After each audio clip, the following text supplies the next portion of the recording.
Hello friends. In the previous chapter, you have got an idea of statutory applications with respect to labor laws, the acts and provisions that may have to be looked into while operating your function in any business organization. By understanding these provisions and its applicability, you stand competent and can add value to your profession. Generally, for an establishment less than 10 employees, there is little enforcement from the authorities unless the establishment deals with hazardous products or services. How the appropriate government reserves the right to enforce applicability of any act and provisions even for very small organizations based on the nature of the business they conduct. Recently, there is a thought that ESI benefit applicability can be extended to the firms which employ even less than 10 employees. It's very clear that government is largely thinking about how to render more and more benefits to the labor force by making statutory applications wide. My very purpose of this chapter is to move on and you to be aware of what are the different types of business organizations do get incorporated in our country. When you deal with HR, building a strong understanding about this will give more insight into conduct of your function effectively. At the basic level, we have proprietary business which is run by a single individual who is a proprietor. This can be a registered one or unregistered one. Second is partnership firm, which comes under the purview of the Indian Partnership Act 1932. Partnership firms are established by the consent of minimum 2 members who agree to collaborate and conduct a business. These types of establishments are ideal for small businesses. Here the proprietor or partners are whole and soul.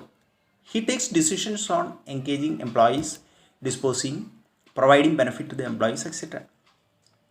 He may not be able to engage full-time professionals like HR, accounts, etc. He himself may take decisions in consultation with accounts consultants who are available to him in the process.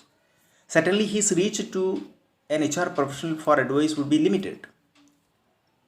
But indeed, if his business engages employees with the strength of more 10 or more, he is required to comply with labor law sufficiently, as most of the provisions come in that. Except applicability of EPF Act and Bonus Act, which to be applicable requires minimum 20 employees. However, please note that if any act in force is applicable at any given point of time, even due to seasonal engagement of more employees at any point of time during the year, the act would continue to be applicable even when the number of employees is reduced at a later stage.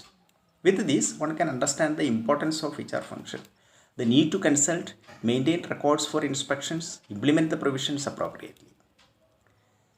This can be done by the proprietor himself. I mentioned earlier that my discussions mean to not only to HR professionals but to those who conduct businesses. Other categories are private limited companies and public limited companies. They are formed under Companies Act 2013. Private limited companies required minimum 2 directors, while 3 directors are required in case of public limited companies. Generally, the investors or businessmen themselves hold the directorship in these type of companies as they are limited by shares with requisite authorized and paid up capital. And the full control of functioning of the company is under these investor directors. It is up to them whether they need professional directors on board who can be responsible to run the day-to-day business operations with responsibility. These types of companies do have larger business canvas and more number of employees as compared to proprietorship or partnership type of firms. In addition to the Companies Act applicability, which will be governed under the supervision of a company secretary for time to time filing of requisite records and returns with the registrar of companies in the respective region, these companies also conduct business by forming an appropriate organization.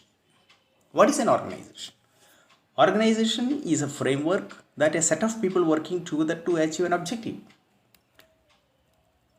When there are larger sets of framework, the organization will be larger with requisite teams. They could be human resource department, finance department, accounts and taxation department, production department, plant and machinery department, materials, stores and purchase department, planning department, company secretary to support secretarial activities, quality control and quality assurance department with laboratories, general administration department, public relations and liaison department, marketing and sales department, quality management system representative, etc. Size of the department shall be decided based on the size of the business, but these full-time departments would be necessitated to run the business, as each department performs with the requisite subject expertise who can guide the management and execute the function appropriately. In general, every department is headed by sufficiently experienced and qualified employee supported by the respective team members. Management or board of directors is assisted by them from time to time by providing necessary guidance and management information system reports for suitable decisions from time to time. Indeed, needless to mention, larger the size of the organization, larger the manpower cost. Human resource department therefore has an impeccable role in constituting, maintaining and guiding the management for placing the company in the right direction with the requisite headcount and cost as sustainable to the business. As a human resource professional, your insight into these frameworks will largely help in giving guidance appropriately to the management for a fruitful business. Saying this, let me conclude this chapter here, and in the next chapter I would be elaborating more on the organization, team, steps for forming, storming, norming, etc. activities. Especially these elements are brought in for discussion here for a larger understanding of the professionals who enter HR function or business afresh for their benefit before we move on to discussing core of the function. Thank you.